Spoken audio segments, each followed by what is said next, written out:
Welcome. So, my name is Daniel Whitehead. I am a solutions architect at Amazon Web Services.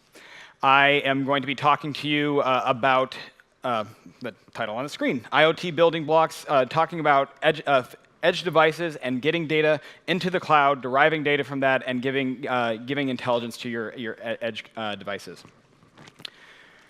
We're going to be having a high-level overview. So before we start, why don't I have a quick show of hands? Who has deployed a IoT production workload in here? Okay. Who has done some dabbling with IoT? Who knows how to spell IoT? Okay. So we're going to do both a level set on what IoT is. Then we're going to take a look at the AWS IoT platform, and we're going to be doing a deep dive on what we consider IoT core, and then we're going to be talking the service portfolio that sits around that, and how that helps you facilitate deployments of IoT solutions. We're then going to do an overview and deep dive on IoT analytics, and we're going to talk about some of the new features. We are then also going to invite TensorIoT on stage to be able to discuss with you how they help some of our customers be able to be successful on AWS IoT, and some of the lessons learned and things that you can use and derive value from IoT analytics. So to begin with, we're going to start off with, what is a thing? Well, a thing is a physical device outside in the real world, right? So these are either embedded devices, or they are systems on a chip that are sitting somewhere doing something. The first component that we look for in an IoT device is that it needs to have one or more sensors. A sensor can either be generating data, or it can be taking the data from somewhere else and doing something with that data. So in the case, I might have a parking meter that I'm pulling a ticket, that's generating data that I pulled a ticket, and then there's going to be an arm that says, I pull the ticket, it's going to go up. Those are going to be like the sensors that we're looking at. The next component of this is that they're limited resources. Because this is physical hardware, and these are out in the wild, they're not going to have the full robustness of like a compute platform, right? These might be as small as embedded devices. They might be they're going to be constrained. So there's going to be multiple points in which they're going to have contentions. The first might be a network connectivity. The second might be compute. The third might be storage. With them being out in the wild, that means that they need to be able to operate in varying conditions. So with that is, does it have Wi-Fi? If it has Wi-Fi, I can send data to the cloud. If that Wi-Fi is disconnected, I want to have that data. So what it needs to be able to recognize that it doesn't have a connection, pool that data down on the device, and when we get a connection back, be able to send that back up. So it needs to be able to have variable behavior based upon changing conditions that it might be subject to. The fourth portion of this is firmware with connectivity. So notice that this doesn't say TCP. So there's multiple forms of connectivity. I can have something as low level as Bluetooth, or I can have something as high level as TCP, which each of these are going to generate different kinds of connections, and have different profiles in terms of energy consumption that are going to be operating on my device. Good example of this is a toothbrush. Right? I might have a toothbrush that might be a little bit bulky. I could probably SSH into the thing that's on my home network. I can brush my teeth. It's able to generate data and then send it to some application in the cloud.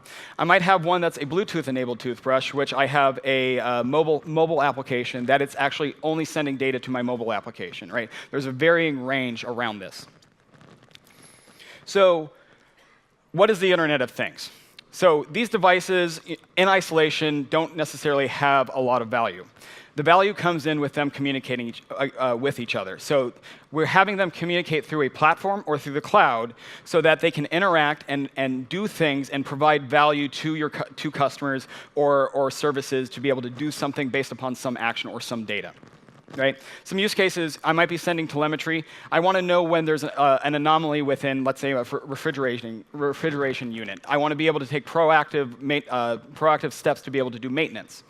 We also have, anomaly anomaly detection on top of that. So, if a sensor is about to fail, I can go send out a technician to be able to take care of that. Within AWS, our platform consists of 3 different things. The first is things. So these, again, are physical hardware. They are going to be the sensors and the things that act based upon data. The next component is going to be the cloud. So not all data is going to be able to have derived insight from the edge. So we need to be able to have processing power to be able to do, take a look at fleet-wide statistics and analytics to be able to figure out insights that we then want to pass back down to the devices to be able to have some sort of intelligence. Both of those comprise the IoT core. So you can see on the left we have edge computing devices, and then on the right we have the IoT core, which is going to be doing the authentication and communication between those devices. This is going to allow our devices to securely connect.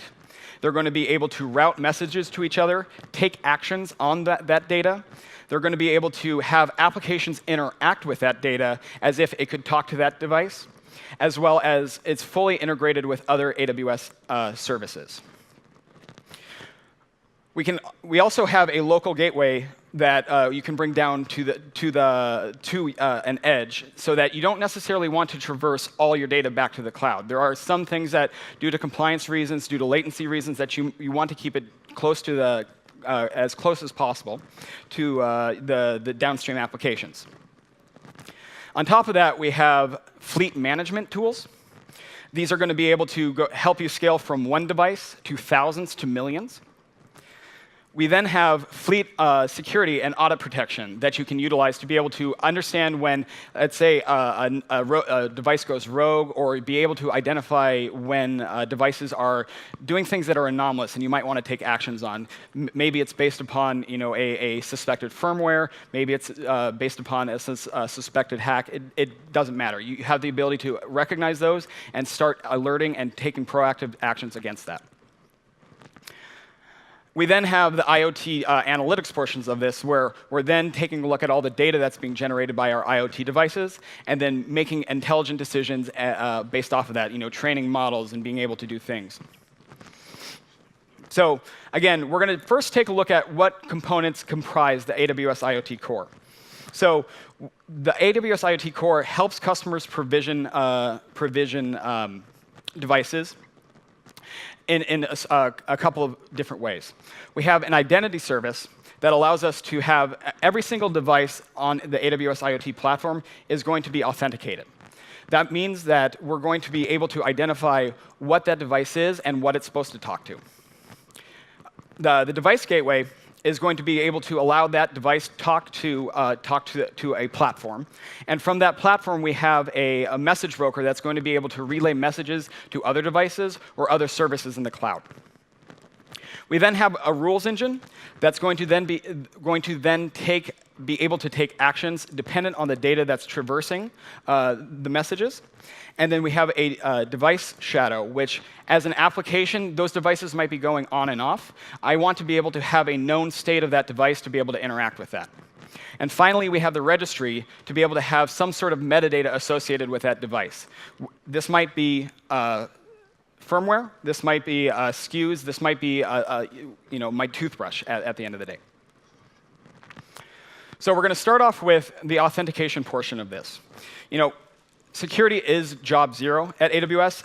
So within the AWS IoT platform, every device that connects to our to the message broker is going to be authenticated. That means that how we do this is going to be through certificates. So to be able to connect to the back end, a device is going to have to present a certificate. We're going to be able to identify what that device is and what it's supposed to be able to talk to. It's then going to be able to relay messages based upon that authentication. These certificates can either be generated by AWS, or they can be, you can bring your own certificate, or you can bring your own certificate authority. Within the configuration of these certificates, you have a number of options. We have two kinds of provisioning mechanisms. So here we have both auto as well as just-in-time registration. I might not want to be able to configure a thing or a policy associated with a device prior to it going out in the field. So when I have a customer with my toothbrush that turns it on for the first time, with the just-in-time registration, it's going to be able to turn on, it connects, it's then going to have a hierarchy chain being able to escalate, get policies, and do that provisioning on the fly, rather than me having to do that before the product goes out. Again, helping with the overhead of being able to provision these devices. We have two kinds of authentication mechanisms with authorization mechanisms with this. So we have AWS IoT policies, which we can apply to certificates, or we can use IAM for SDKs to be able to talk to AWS IoT. This can also be, the authentication can also be done through Amazon Cognito. So if I have a mobile application, I can vend out certificates to that mobile application so that my customers can use that to be able to interact with their device. Or I can federate that user through through a custom authorizer within Cognito. This brings us to the device gateway. So now that we have authenticated our devices need to talk to something. So the first portion of this is that these are for long-lived connections. These devices are going to be trying to talk to each other, sending data. They want to be able to send this data for long periods of time, and if something goes wrong, it's going to try to reconnect and be able to get back on to that channel. We do this over MQTT. So that stands for Message Queuing Telemetry Transport. This is the primary mechanism in which devices are going to be talking to each other over the IoT core. We can also do WebSockets over MQTT over WebSockets. This means that I can do some sort of authentication mechanism and use, establish a WebSocket to be able to have my application talk directly to a device. We then also have token-based access on this with HTTP, so that I can utilize JSON tokens to be able to do puts and gets associated with adding data to a topic. We do this through 4 kinds of authentication. I mentioned token-based. That's going to be something, a JSON Web Token. We can do SIGV4 authentication, which is how every API call within AWS, we wrap that with SIGV4. You can call an API and then put data on a service. Or we're going to do that through the certificates that are on the devices. The devices themselves have a TLS 1.2 or better for transport layer encryption. So this means that while that data is traversing back and forth, it's going to be encrypted in transit. The message broker is going to be a portion of this of how these devices are going to be able to talk as well as listen to other devices. So this is going to be a traditional pub-sub model in which I have one device that might be broadcasting, and then I have another device listening. We have 2 kinds of quality of service. So quality of service 0 might be for telemetry. I don't care if there's a recipient of this. I just want to be able to send this data. If I need to get an acknowledgement from a message being sent, I could use QoS1 to be able to ensure that that was sent. We have a topic. We use topics within the pub-sub to be able to traverse data to other devices. These are hierarchical in nature, so it might look like telemetry, my device, and then the specific sensor that it's talking about. So I can have another device listen to that, or I can have wildcards within that are able to listen to that. So the example here is we have a number of reserved topics that start with the $ AWS, / and then that pound sign is a wildcard. So that would be listening to all the data that's going on, all of the reserved topics.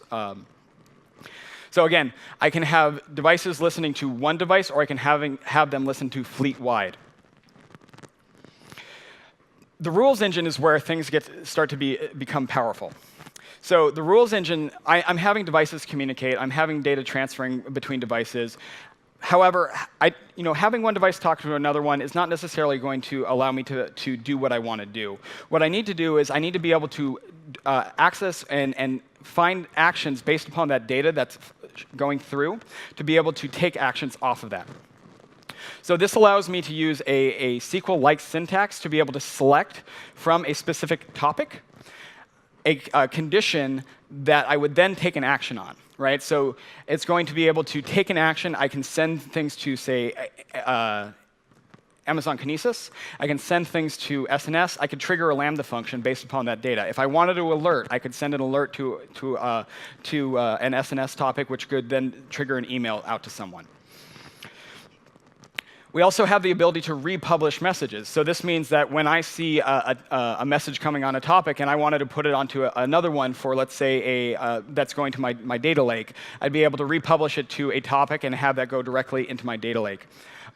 We also have the ability to have ML inferences being pulled. So I might present a subset of data and have it, in terms of a binary classification, say, is this sensor working or is it not working? And I'm going to get a probability back, and I can take action based upon that probability if that sensor is working. The device shadow is going to be your state configuration within and how you're going to be interacting with these devices. So the idea behind these devices, they're out in the wild. I don't know if they're connected or if they're not connected. What this gives me is a JSON document that allows me to see not only what the device is reporting, but I can tell the device what I want it to do. Right? So from an application, I might have something on my phone, being able to say, I want to turn on my toothbrush. I can update that state to be able to say toothbrush on, and it's going to, as soon as it has connectivity, pull that down and turn itself on. There's a couple of things here. Devices usually are going to update the reported standpoint, and then you're going to have your command and control based off of the desired state. So what this looks like in action is that I have a device, I have the shadow, and then I have an application that's going to be interacting with this. When I turn on my device, I have a blue LED. It's going to report that it has a blue LED on. I might not like that, right? So I'm going to change the current color. I'm going to change it. I want it to go to red. Right? So I'm going to update the shadow so that it's going to be desired red, but my device is not connected. However, after some period of time, my device is going to reconnect. It's going to then see that I wanted to have that LED red, and it's going to update itself, and it's going to report back that it's updated that LED to red. The registry is going to be a static device metadata. So this might be a SKU number. This might be a batch number. This might be how things that are not going to be changing in nature. But this allows me to have metadata associated with these devices, which would then allow me to group them into things. So thing types are, I might be looking for my toothbrush with a specific firmware so that I can query that to be able to understand what it is. I can then group together thing types to have groups. So these are going to be subsections of my device fleet that I might want to be able to interact with. Those groups are going to allow me to set up jobs associated with them. So if I have a specific firmware I wanted to update, I could select that subset. I could then send down the notification for it to be able to do an over-the-air update to upgrade that firmware, and then it would go it would do that, and then it would report back whether it was successful or not. So that's what consists of AWS IoT Core. We're going to talk a little bit about AWS Greengrass. So with Greengrass, we're actually taking the message broker and bringing it local down to the edge. So this is going to be on hardware that you have. You can run Greengrass on x86. There's an additional one I can't remember off the top of my head. But this allows you to have the message broker be on the edge. So when you have compliance requirements, latency is a requirement. You can bring this down and not necessarily traverse all your data back up to the cloud. With that, you also get you are able to configure Lambda functions and bring them down locally. So you're going to be building Lambda functions and deploying them locally to be able to act on your data. So when things are happening, I can then take actions, have it talk to the cloud, have it talk to another device, and take actions based upon what code I wrote and to be able to interact with other devices that way. We also have the data sync from the local Greengrass device, which we can bring up into the cloud, which, again, this means that the shadow can be controlled by Greengrass, and then I can replicate that and push that up to the cloud. The same security paradigm is brought down with Greengrass. With this, certificates are going to be on the edge devices talking to Greengrass, but they also have to authenticate with the certificate on Greengrass core itself. You also have the ability to control what devices talk to what other devices. So it's not necessarily going to be able to fan out to everything unless I wanted it to be. Within those Lambda functions, you have the ability to have local resource access. If I had a camera on a Greengrass core and I wanted it to be able to be accessed based upon some sort of trigger, I could set that up within Greengrass. Machine learning inference, this is an interesting model. We actually, if anybody here has heard of Deep Lens, we essentially took the reference architecture for taking a machine learning inference and deploying it down to the edge within that device. So we're using the same kind of methodology within that camera that you could do on the edge. So I can take that and I can push my inference down and to try to get as fast the latency as possible. We also have reference architectures for protocol adapters. So this means that for things that don't speak MQTT, if I needed them to be able to have some sort of translation, I could set that up and I can configure them to be able to have that translator. We also have the ability to do over-the-air updates. So if I needed to go from 1.2, 1.3, 1.4 up to 1.5 or 1.6, I could have Greengrass update itself over the air without me having to do anything in terms of logging onto that device. This brings us next to the devices that are sitting out in the field. So you can see down at the bottom, that's going to be something, most devices are going to be interacting, or some devices are going to be interacting from standard libraries. You can use AWS SDK. We also have an IoT SDK. The PAHO library within Python, you can utilize that to be able to speak to the message broker. However, there's going to be some endpoints that are going to be a little bit lower level than that. With that, we've come out with Amazon Free RTOS, and this is going to be for very low-end devices. We have local connectivity libraries, so this is for like Bluetooth enablements, being able to talk to near-field communication between devices. We have libraries that allow it to connect seamlessly with the cloud. We also have libraries baked in there that you can also extend, but it starts off with TLS 1.2, but you can also configure those as you want. This is, and then we also, within that, we have over-the-air updates. So if I've compiled my code, wanted to stream it down to that embedded device, I could set that up to be able to fire that and have it stream down to those devices. Moving on to, once we have our things talking to each other, how do we scale from one to many? This is going to be where the IoT device management comes in. We're going to be utilizing batch fleet provisioning. So instead of having to go provision by hand or by API call 1 million devices, I can send in a manifest file to be able to do that for me. Right, that's going to take off the undifferentiated heavy lifting of being able to roll out a solution and let the platform do that for me. We also have a real-time fleet index. So this goes back to what we were talking about with the metadata search. I can query into both the shadow as well as the metadata through a Lucene search to be able to identify a subset of my things, but also things that are reporting, say, below a certain level of battery life.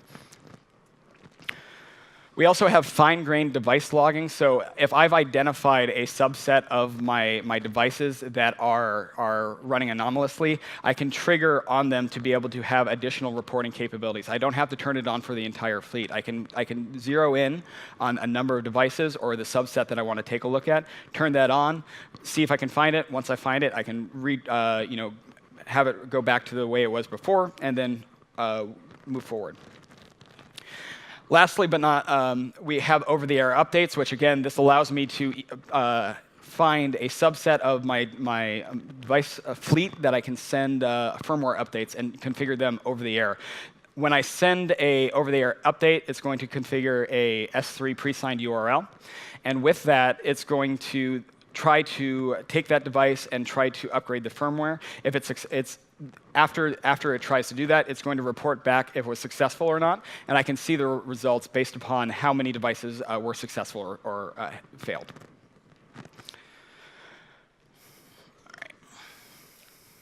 So now that I have my devices at scale in the wild, how do I keep them secure? Well, we have AWS IoT Device Defender.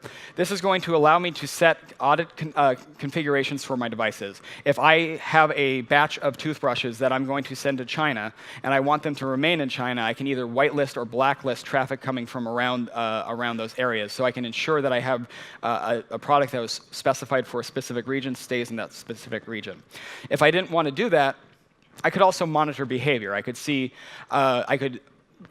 anomalous behavior and report based upon known configurations of that audit configuration, so that I can see both minuscule things. Maybe I have something that is sending 50 messages more than it's supposed to be. That's not necessarily going to be a critical alert. If I see something that's sending over 1,000 times more, I might want to trigger an alert based upon that, so that I can then do something about that. And that's going to allow me to identify those anomalies.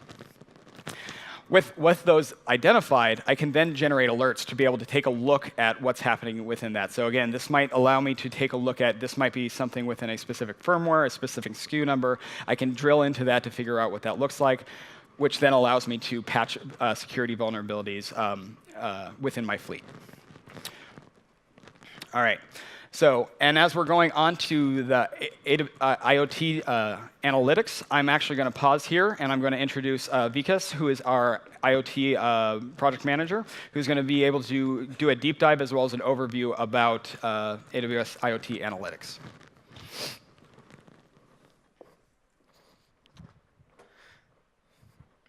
Thank you, Daniel. So hi, everyone. I'm Vikas Pangal. I'm the Senior Product Manager with AWS IoT.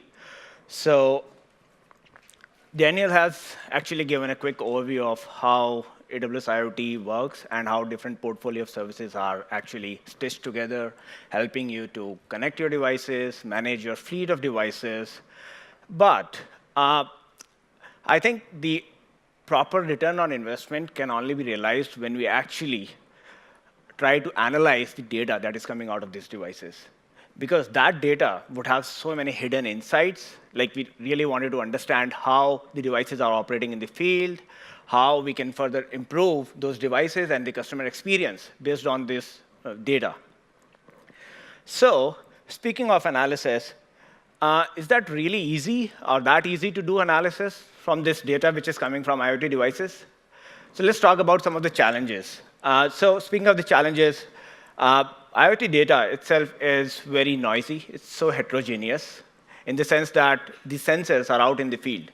They sometimes have connections, sometimes they don't have connections, sometimes they are actually, the devices are sending messages, sometimes they are not able to send, they are just holding it, and then whenever the network connection establishes, they're just puking all these messages over the cloud. And it may so happen that the order of the messages itself change, and sometimes you lose these messages. So basically, you cannot simply just use that message and start doing analysis or plug into a solution which could do analysis out of it. In addition to that, these messages that you are getting from the devices, you may not want to analyze or use each and every bit that you are getting from these devices. You might want to filter some messages, or you might want to do some transformation. For example, you have some devices which are sending some temperature fields, and you have deployed your devices in North America, in Europe, and in North America, you're getting the temperature value in Fahrenheit. And in Europe, you're getting it in Celsius, or let's say in Asia Pacific, also you're getting it in Celsius. But now you're aggregating all these messages and wanted to do some analysis. So now you have different dimensions to this temperature values. How do you make sure that you, first of all, reach to a consistent dimension? So you might want to do some sort of pre-processing or some transformation to your messages. So again, it's not simple plug and play that you could do analysis. So this requires some filtering, some transformation, and you might need to do some enrichment as well.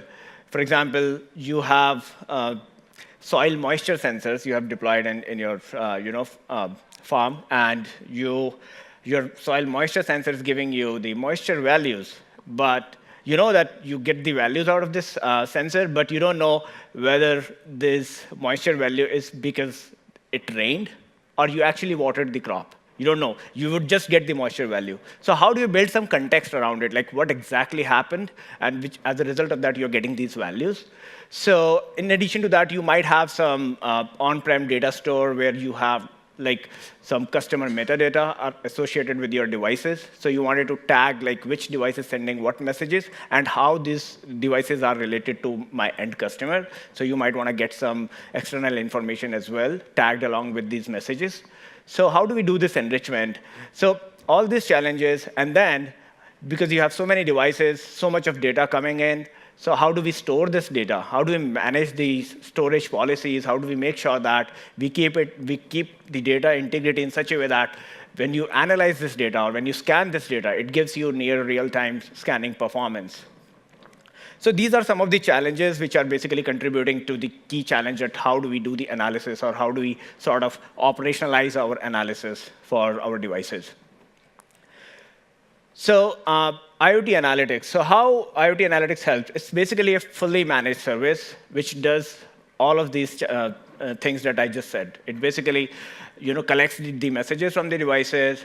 It does some pre-processing, it does enriches the messages, and then it stores on its own data store, and then gives you a lot of primitives to do analysis. It could be simple descriptive analysis just to see your last 30 days active devices or active customers, or it could be anything related to complex analysis, like you really wanted to forecast which device is going to go bad and at what time, or what devices are behaving anomalous in your overall fleet of devices.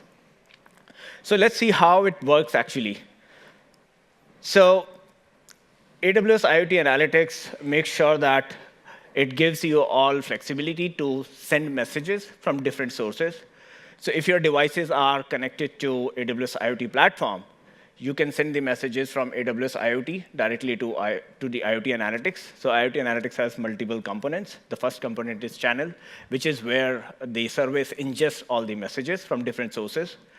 Now, if you are not been using AWS IoT as of now, or using your own MQTT protocol, or you have your own data somewhere in S3 bucket, or you are using Kinesis, you can get messages from these sources as well. For that matter, the service gives you an ingestion API, which you can actually use and literally send the messages from any source that you have. You can send the messages directly from your devices as well.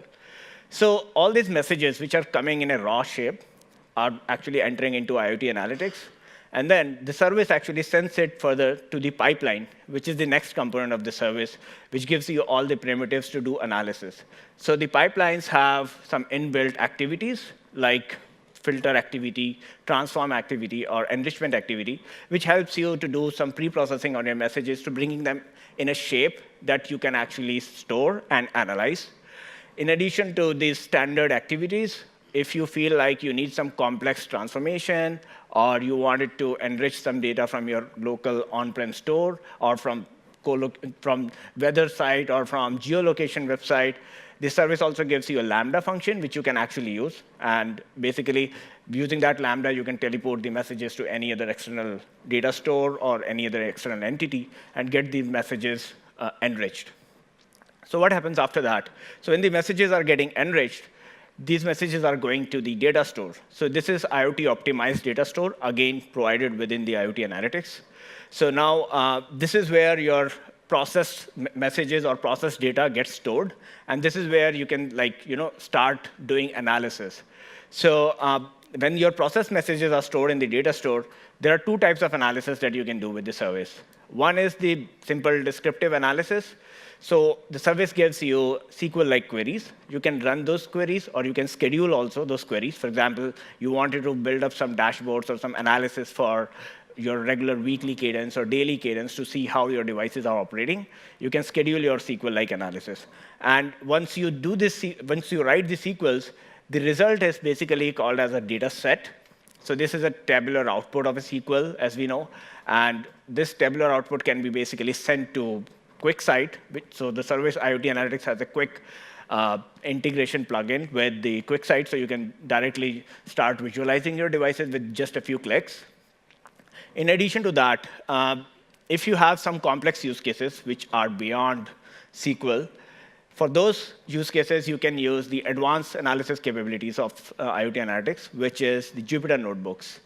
So Jupyter Notebooks is like widely recognized machine learning interface where you can write your your Python code or R code or some other languages as well. So you can write your own machine learning code, and then once you feel like the model is perfectly written and tested, then you can start running that model to get the insights. So in addition to like machine learning models or blank code, IoT Analytics gives you two types of Jupyter Notebooks. One is just a blank notebook. You can write your own model into it. Or if you are not too familiar with Python or Jupyter, we help you to get started. We basically give you some pre-authored templates, which are very common in IoT world, based on our discussions with our customers, and we got the feedback about what are the common use cases, such as anomaly detection or forecasting for devices when they will go bad, or customer segmentation, or if you have different fleets, so fleets segmentation into different categories. So you can just simply connect these templates and just connect them with your data set, SQL data set, and start analyzing your fleet of devices. So with the Jupyter Notebooks, definitely it helps customers or users to do the analysis, advanced analysis, which is not addressable by SQL.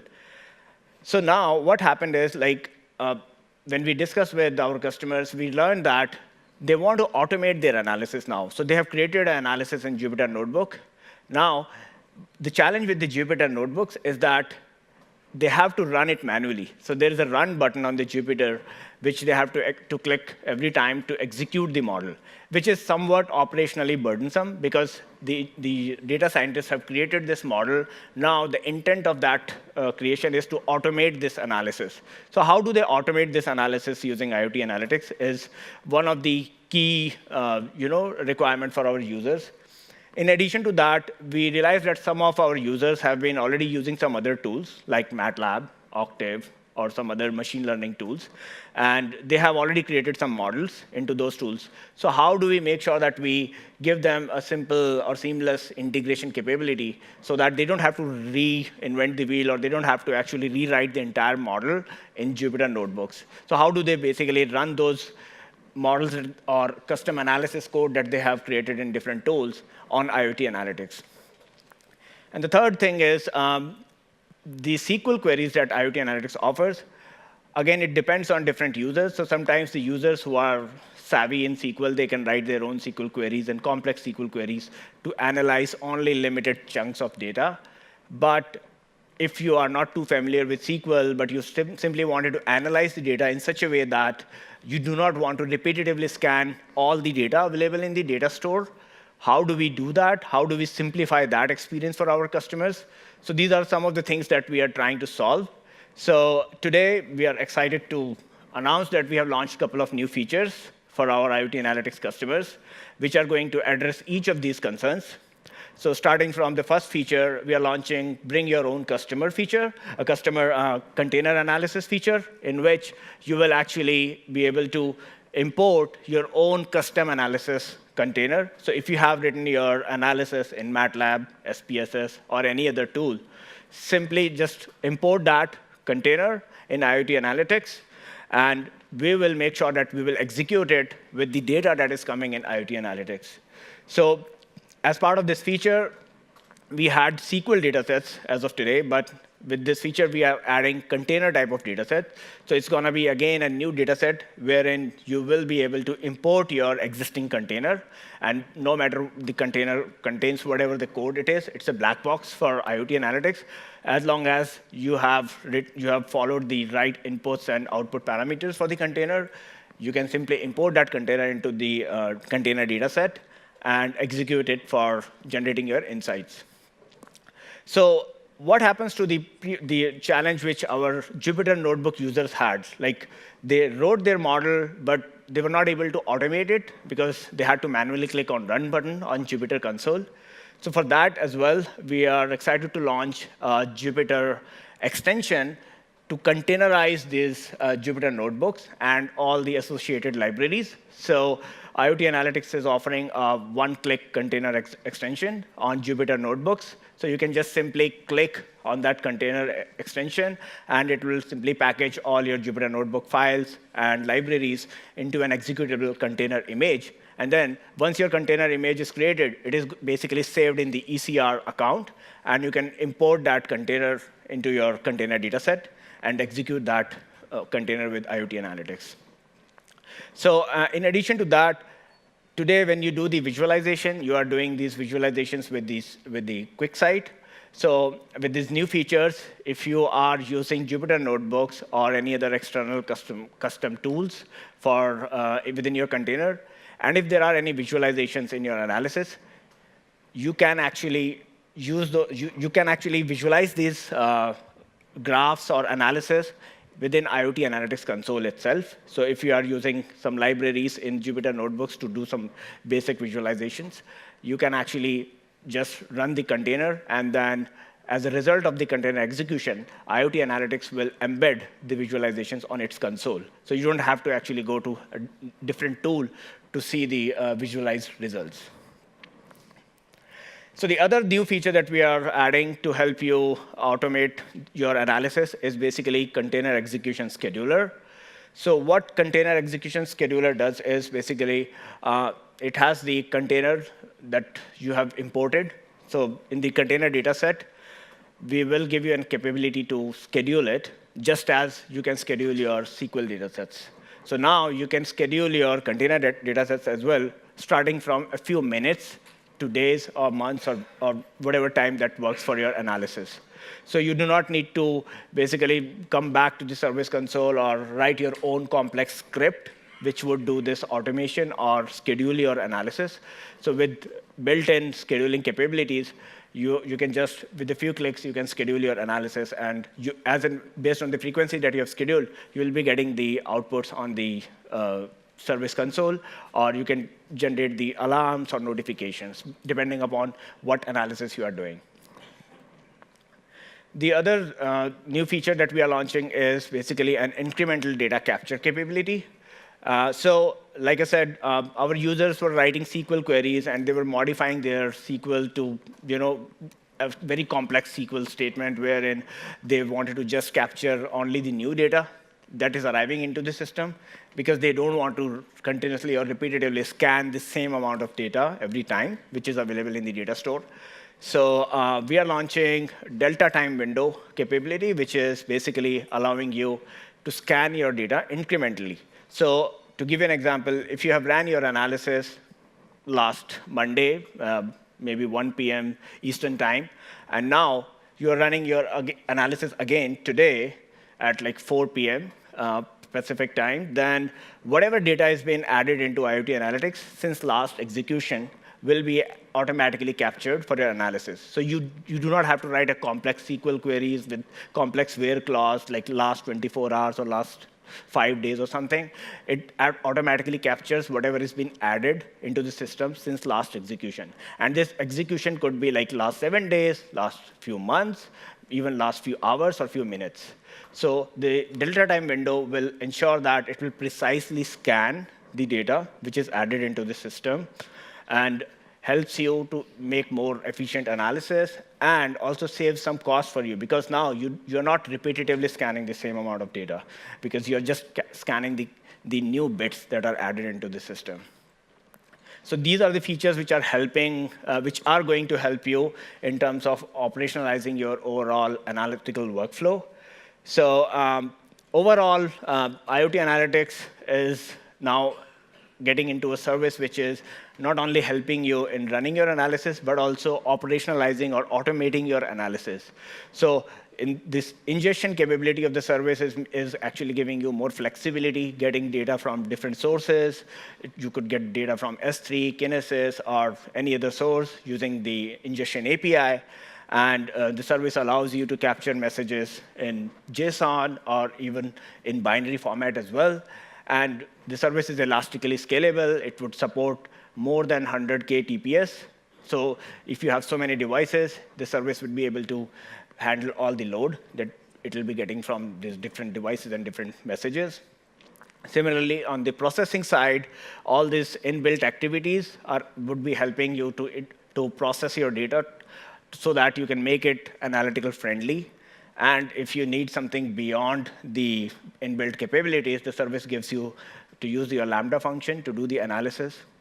In addition to that, if you have stored your data, which is coming, the raw data from your devices, and you realized after 3 months or 6 months that, you know what, I missed adding one of the activity, I think I should go back in time, and I should have added one more activity, and then I should reprocess all the data and redo the analysis again.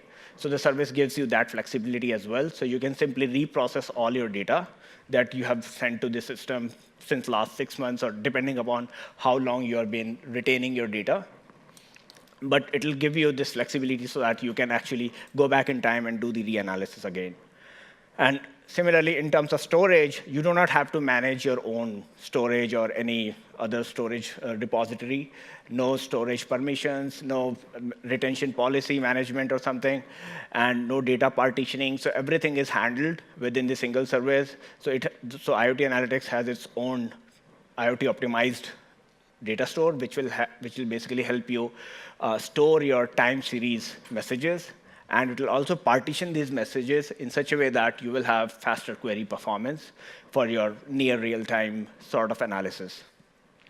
And then, speaking of the analytical capabilities, we already had Jupyter notebooks and pre-authored templates and SQL-like queries. And now today we have added exciting new features to allow you to containerize your Jupyter notebook with a single click and use your own custom analysis code, even if it is in any tool like MATLAB, Octave, or SPSS, or anything. And then analyze your data in such a way that you also save your cost and make your analysis more efficient by just scanning the incremental data that is arriving into the system.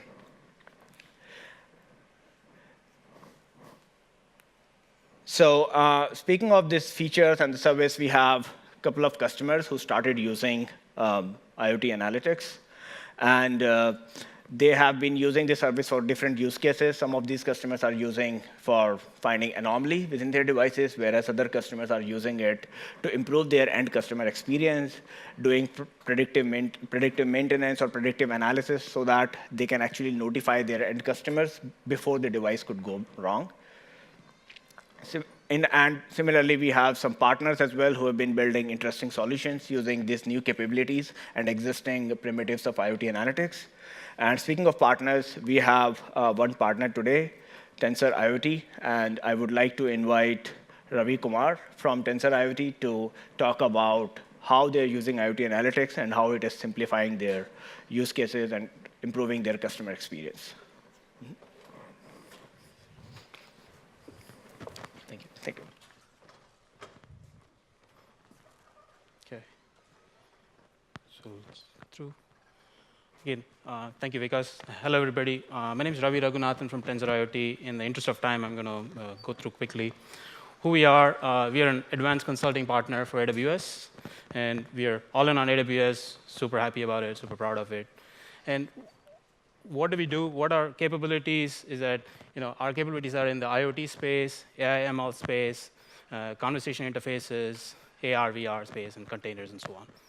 So today I'm going to show you, Vikas and Daniel talked about IoT Analytics, what are all the new features and all of that. But I'm going to show you how quickly you can actually build an end-to-end demo on IoT Analytics, right? Just to recap on the features, using IoT Analytics, you can ingest, transform, store, and analyze. It's made for IoT, right? So it's super easy to use. And the new features like bring your own models, scheduling your runs, and using incremental data for analysis, right? On the demo architecture standpoint, we have, let's say, devices sending data to IoT core, as Daniel had talked about. And once the data goes into IoT core, obviously to a topic, right? And then we're going to see how IoT Analytics is going to ingest the message and lets us run a custom container to analyze the data, right? So let me switch over my screen.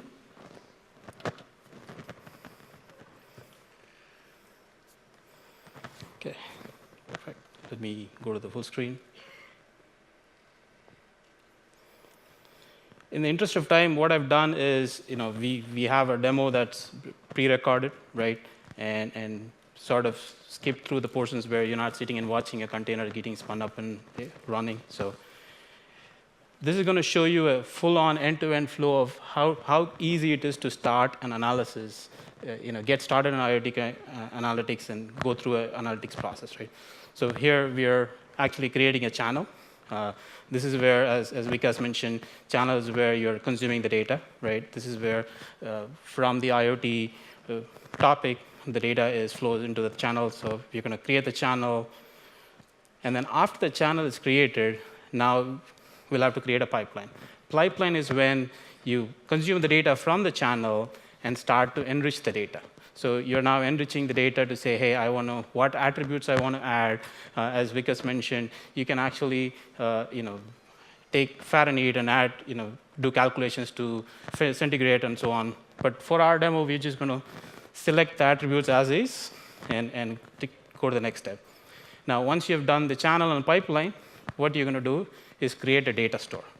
Data store is where is the IoT specialized data store. This is where you're going to store your time series data or whatever data coming through your IoT channel, and you create a pipeline. So at this point, we have a channel, we have a data set, we have data store and a pipeline, right? So now the next step is creating a data set. This is where you're taking the data from the channel, and we can write an SQL query and say, hey, this is how I want to select the attributes from the data and store it, or rather run a data set on it. So I'm just going to select a sample SQL query and schedule it to run every hour, right? So this is basically an SQL data set going to run hourly at the first minute of the hour. So once the data set is created, we can actually, now this is going to run the first minute on every hour, but we're going to run it manually to show you how it's going to run. So you run the data set. It's now going through your data store, running the SQL query against the data store, and actually creating an output off of it. While that's running, I'm actually going to show you the new features, which is making running this data set through a container. So how can we bring your own containers? How can we integrate your existing container into this flow? So here, let me go through that. So right now, here, what you're seeing here is basically a CLI window where we can now use the CLI window to schedule a container. You're now creating a data set through CLI where you can do schedule-based container or linked containers. And that's the other one that I wanted to mention, where you have two ways to schedule this. You can actually have a time-based schedule. And the other way to schedule it is you can actually link a data set to another data set. So when one data set completes execution, the other one starts. So that's a super useful feature. Now you can see that there are now 3 data sets, one being the SQL, which is query type, right? And then the other ones are container types. One is a linked one, and the other data set is again a time-based data set. So what you can actually do is now when these container data sets run, as Vikas mentioned, the other features that was released was how can you take your Jupyter Notebook code and actually containerize it, right? So there's a button for that. So now we have in this IoT, so there is a containers button right there, if you guys missed it. So here, there's actually, if you go back a little bit, there's a containers button right here that's going to take your existing Jupyter Notebook code, and you can containerize it, set up input variables, output variables, and store it in your ECR repository. It's that easy, right? So this whole demo is taking an existing code, creating a container. The only time that you're going to spend is actually creating the image and uploading it to the ECR. It's super easy to do, the whole process. And once this image is created and uploaded to the ECR, as you saw on the prior screen, you can now use the image ID to be able to run analysis on it, right? So what this container is basically doing, it's an anomaly detection where it's going to see what the anomalies are in a given data set. So we're going to run the container. It's on schedule, but we can run it manually as well. And that's the other part of operationalizing this, where you have a schedule that you can run. You can bring your own container, so you can do this whole process where you develop, upload it to the ECR, and let the service take care of it. Now it's running the container. It succeeded, right? And basically what happened was in the back end, it took the data from the data set and did the analysis. And I'm storing the output in an S3, so the analysis output obviously is anomaly deduction. It's showing you what's the moving average and all of this. The next feature that we talked about was, great, you ran the container on schedule. Now let's see how the linked container works, right? So now you have a SQL-based data set. When you run that data set, it's going to output the results. And this is another thing that Vikas talked about. You can actually see the results preview of an SQL data set when you're running. But when you run this SQL data set, once it succeeds, you will see that automatically the linked container will kick off. So in the real world, if you have data coming in and you have an SQL-based data set that is running every hour, every couple of hours, now you can use that to link it to your custom container. And now if you see the custom container now started running as soon as the SQL data set is done. And based on that, it's the same code. Basically, I'm using the same container image to do the work, but it's going to take the Delta data and look at the result. Again, the result is going to the S3 bucket. Let's see. It's the same. It's going to show you, again, the anomaly detection image on what happened. So it's really this easy, right? So you don't have to stand up your own container, analytics infrastructure. You don't have to do all of that. The managed services takes care of all of that for you, right? So all you need to do is, as long as your data is coming through, you just need to create a channel, capture the data. You have to decide how you want to enrich the data. And after you enrich the data, you have to decide how often you want to run it. Added to that, with containers and container integration, now you can take the whole thing to the next level and operationalize it, right?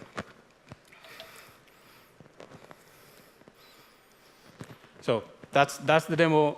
We're going to stick around. If you guys have any questions, please feel free to reach out. And thank you very much.